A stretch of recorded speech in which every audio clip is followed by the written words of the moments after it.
Iran Israel সংঘাতের মধ্যে এবার মধ্যপ্রাচ্যের ঘাঁটি থেকে কিছু বিমান এবং জাহাজ সরিয়ে নিয়েছে যুক্তরাষ্ট্র। হঠাৎ মার্কিন প্রেসিডেন্ট ডোনাল্ড ট্রাম্পের এমন পদক্ষেপে প্রশ্ন ওঠে, তবে কি ইরান ইসরায়েল সংঘাতের মধ্যে যুক্তরাষ্ট্র যোগ দেবে? যদিও এমন সিদ্ধান্ত নেওয়ার আগে ট্রাম্প 2 সপ্তাহ সময় নিয়েছেন, তাহলে হঠাৎ করে কেন এমন পদক্ষেপ নিয়েছেন ট্রাম্প? 2 মার্কিন কর্মকর্তা জানিয়েছেন, বিমান ও জাহাজ সরিয়ে নেওয়া মার্কিন বাহিনীকে রক্ষা করার পরিকল্পনার অংশ। তবে কতগুলো বিমান ও জাহাজ সরিয়ে নেওয়া হয়েছে এবং কোথায় নেওয়া হয়েছে তা বলতে অস্বীকৃতি জানিয়েছেন তারা। ব্লুমবার্গ নিউজের এক প্রতিবেদনে এই তথ্য উঠে এসেছে।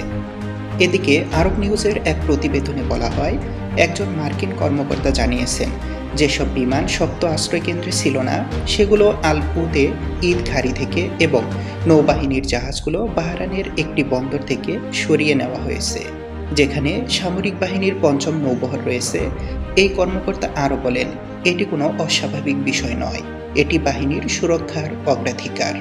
পৃথকভাবে কাতারে মার্কিন দূতাবাস একটি সতর্কতা জারি করে তাদের কর্মীদের মধ্যপ্রাচ্যের বৃহত্তম মার্কিন সামরিক স্থাপনা আল উদে ঈদ বিমান ঘাঁটিতে প্রবেশের সামরিকভাবে নিষেধাজ্ঞা জারি করেছে। এর আগে ট্রাম্প ইসরায়েলের সঙ্গে যোগদানের বিষয়ে কোনো সিদ্ধান্ত নিয়েছেন কিনা তা বলতে অস্বীকৃতি জানান।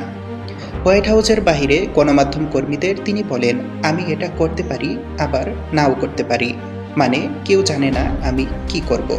ট্রাম্প ও তার উপদেষ্টা আশা করছেন, একদিকে ইসরায়েল ক্রমাগত হামলা, অন্যদিকে ক্ষেপণাস্ত্রের মজুদ বড় ক্ষতির মুখে পড়ায় ইরান তাদের কঠোর অবস্থান থেকে সরে এসে এমন কিছু শর্তে রাজি হবে যেগুলো তারা এর আগে প্রত্যাখ্যান করেছিল।